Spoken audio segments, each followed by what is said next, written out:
Hi, this is Carrie Cooper for Guitar Centre's Focus on Rock. Please allow me to introduce myself. I'm a man of wealth and taste. So bellowed Mick Jagger during the opening line to the Rolling Stones' 1968 single, Sympathy for the Devil. It's hard to underestimate the power of a killer opening line in rock. Whether antagonistic, rebellious, sentimental, or just plain abstract, those first words can embed themselves deeply into the consciousness of a rock lover and propel a single from a straightforward record release to a timeless evergreen anthem.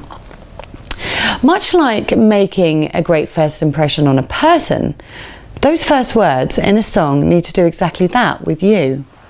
The right first hooks will immediately connect you to the music to come, leaving you instantly open and impressionable to the oncoming ear candy. More than that though, they can titillate or torment, set a scene or state a case. Whatever, once heard, you're hooked and there's no going anywhere until the song is sung. Let us perhaps start with the Kinks' Lola. I met her in a club down in Old Soho where you drink champagne and it tastes just like Coca-Cola. And bang, there we are in London city centre in the early 1960s, eagerly waiting to know who she is and what she has to bring to proceedings. Turns out, apparently, they were singing about the famous transgender actress Candy Darling, who Kinks lead singer Ray Davies allegedly dated for a brief time. The recording of that opening line wasn't straightforward.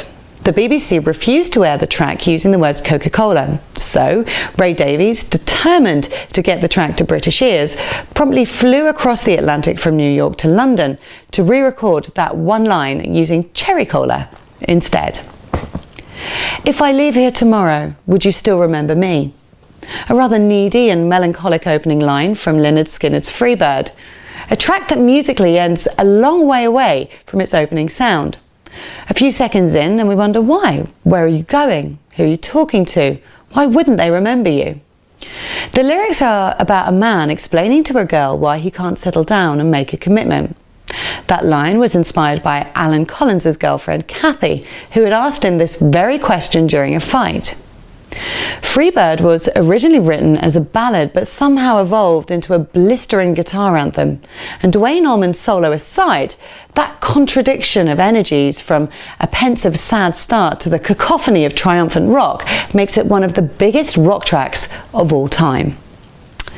The minute you hear the words "get your motor running," you know exactly where you're going to be going and who you're going to be taken with your head out on the highway of Steppenwolf's Born to be Wild.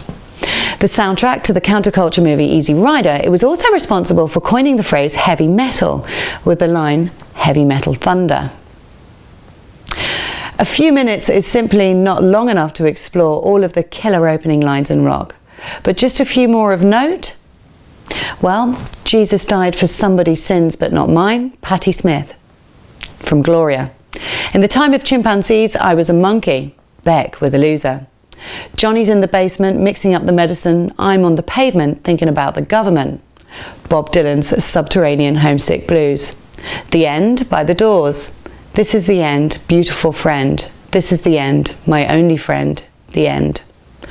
Procol Harum's A Whiter Shade of Pale. We skipped the light fandango, turned cartwheels across the floor. And you can feel a story coming along with "a long, long time ago, I can still remember how that music used to make me smile." Don McLean's American Pie. Of course, music still makes us smile. What's your favourite opening line? This is Carrie Cooper for Guitar Centre's Focus on Rock. You can shop for the greatest selection of music gear on earth in-store or at guitarcentre.com.